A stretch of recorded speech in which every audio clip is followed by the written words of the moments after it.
Hello viewers, एक बार फिर से स्वागत है आप सभी का जीके क्लासेस में। और हमारी आज की कहानी का शीर्षक है मोतियों का हार। एक बार एक रानी स्नान करने के लिए बगीचे में स्थित तालाब में जाने लगी। रानी ने अपना मोतियों का हार उतारा और अपनी दासी को संभाल कर रखने के लिए दे दिया।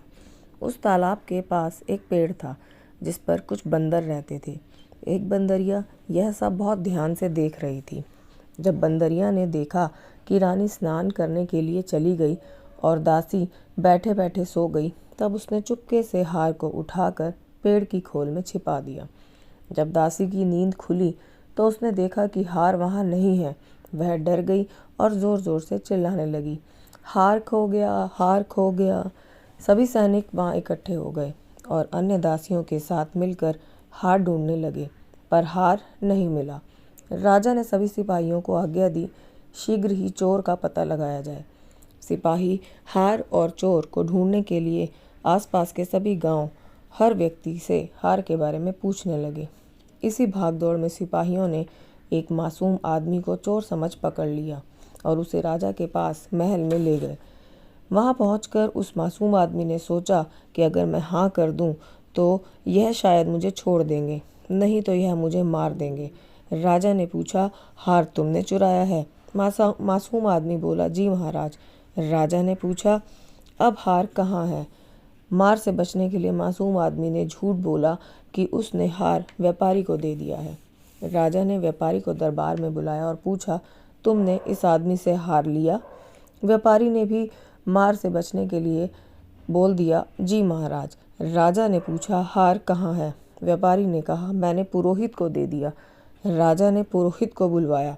उसने भी डर के कारण कहा, मैंने एक गायक को दे दिया है। गायक को दरबार में बुलाया और पूछा तो उसने कहा, मैंने हार नर्तकी को दे दिया है। नर्तकी को बुलाया गया तो नर्तकी ने राजा से कहा, मुझे किसी ने हार नहीं दिया। इसी पूछताछ में शाम हो गई तो राजा ने मंत्री को बुलाया और चारों को उसके हवाले करते हुए कहा कि पता लगाओ असली चोर कौन है। यह कहकर वह महल से चले गए। बुद्धिमान मंत्री ने सोचा कि हार तो बगीचे में खोया है और वहाँ इतना पहरा था कि कोई ना तो अंदर जा सकता था ना ही बाहर आ सकता था। मुझे लगता है इसमें से कोई चोर नहीं है, यह लोग केवल मार के डर के कारण ऐसा कह रहे हैं।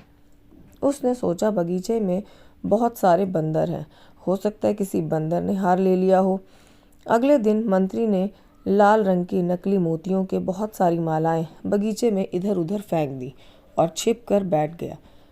बंदरों ने मालाएं देखी तो वे एक एक करके मालाएं अपने गले में पहनने लगे, पर बंदरिया अपनी जगह से नहीं हिली। वह तो हार की रखवाली कर रही थी।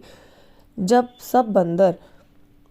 सब बंदरों को उसने हार पहने देखा तो उसे जलन होने लगी। उसने पेड़ की खोल में से मोतियों का हार निकाला और गले में पहनकर बहुत घमंड से सबको अपना हार दिखाने लगी। हार देखकर मंत्री ने बंदरिया को पकड़वा कर हार ले लिया। मंत्री हार लेकर राजा के पास पहुंचा और उसे सारी घटना बताई। राजा ने हार ले लिया और बुद्धिमान मंत्री की प्रशंसा करते हुए कहा, अगर तुम्हारे जैसा बुद्धिमान मंत्री मिल जाए तो सभी समस्याओं का समाधान मिलता रहेगा।